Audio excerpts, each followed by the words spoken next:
Alors, moi je viens d'un petit village qui s'appelle Mittersheim, qui se situe au nord de l'Alsace, à environ 50 km de Strasbourg. Et aujourd'hui, je suis chef de projet marketing chez Nespresso, en Suisse, à Lausanne.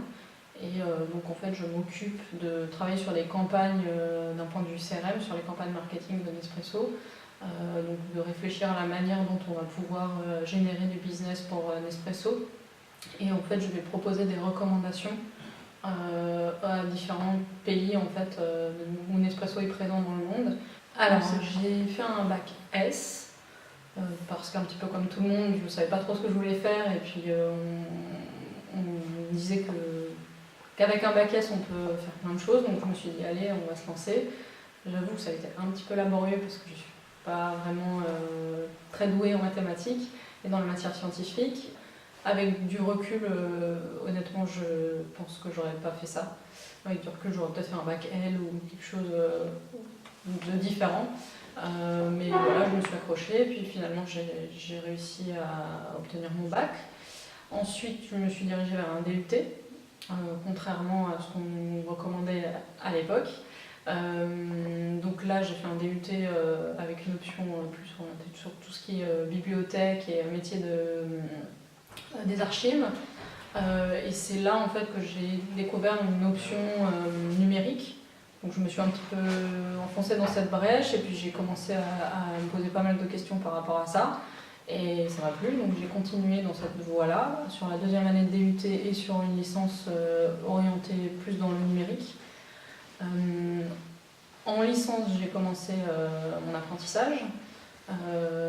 Et ensuite, j'ai poursuivi parce qu'en fait, une fois sortie de licence, je me suis dit est-ce que je continue, est-ce que je m'arrête? Je me suis posé un certain nombre de questions et finalement, je me suis dit qu'il me manquait la dimension un petit peu business dans tout ça. Donc là, j'ai intégré l'école de management de Strasbourg où j'ai fait une année de Master 1 de gestion qui était un passage obligatoire vers le Master 2 de marketing et écoute des marchés. Que j'ai fait. Et donc j'ai fait ma licence, mon Master 1 et mon Master 2 en apprentissage dans la même entreprise, qui était une agence web. Rapidement, j'ai compris qu'il fallait que je sois rapidement opérationnelle sur le marché de l'emploi, d'où l'apprentissage. Et en même temps, je souhaitais quand même avoir un apport universitaire, donc je me suis dit je vais apprendre le marketing et la communication à l'école et le web au travail. Et aussi, la dernière raison pour laquelle j'ai choisi cette voie plus professionnelle, et notamment la voie de l'apprentissage, c'était l'aspect financier, puisque en faisant un apprentissage, je pouvais être autonome financièrement, et puis j'avais pas besoin de payer mes études dans l'école de commerce, parce que j'aurais pas eu la possibilité de le faire. Alors, dans mon parcours, je pense que le fait d'avoir fait un parcours professionnel a été vraiment intéressant, dans le sens où justement, étant donné que je ne savais pas vraiment où je mettais les pieds et quelle était la direction que j'allais prendre, chaque année j'avais la possibilité de m'arrêter, de me poser la question est-ce que j'ai envie de continuer ou pas. Et donc petit à petit je me suis laissée prendre au jeu et j'ai continué chaque année jusqu'au bac plus 5. Mais à aucun moment je n'imaginais aller jusque-là dans les études. Ensuite la seconde chose pour moi c'est le fait d'être soutenue par mes proches, qui a été très important. Je viens d'une famille où personne n'a fait d'études universitaires. Mon père est agriculteur et ma mère travaille dans la petite enfance. Je suis l'aînée, donc j'avais pas vraiment de modèle d'un point de vue universitaire. Donc j'ai décidé de poursuivre cette voie-là, mais voilà, à aucun moment on m'a jugée par rapport à ça. Et puis la dernière chose pour moi, c'est aussi de savoir saisir les opportunités, tant dans le monde à l'école que dans le monde professionnel. À chaque fois que j'avais des opportunités, je me suis dit allez, j'y vais, même si j'avais forcément quelques appréhensions. J'y suis allée et finalement ça s'est bien passé. J'avais pas vraiment de visibilité sur ce qui allait se passer après le bac. Honnêtement, c'est surtout quand je suis arrivée en fait en seconde. Moi j'ai fait un lycée général parce qu'en fait tout le monde faisait un lycée général.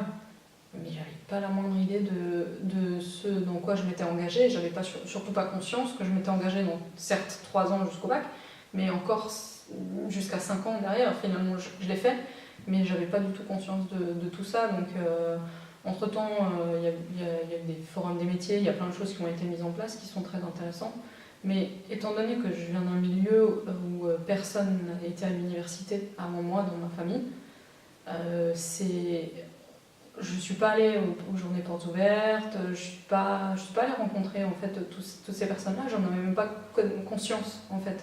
Donc je l'ai appris au fur et à mesure. Alors, ça s'est très bien passé, mais j'avais pas de vision en fait, sur ce qui allait se passer. Chaque année, je me suis laissée prendre et puis j'ai continué. En fait.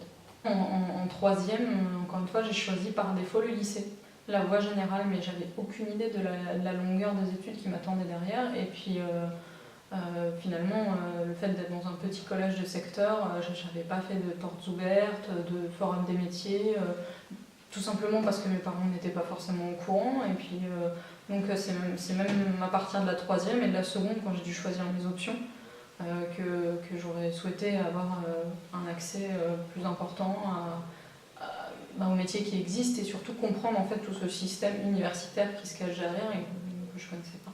Mais l'ambition est arrivée au fur et à mesure.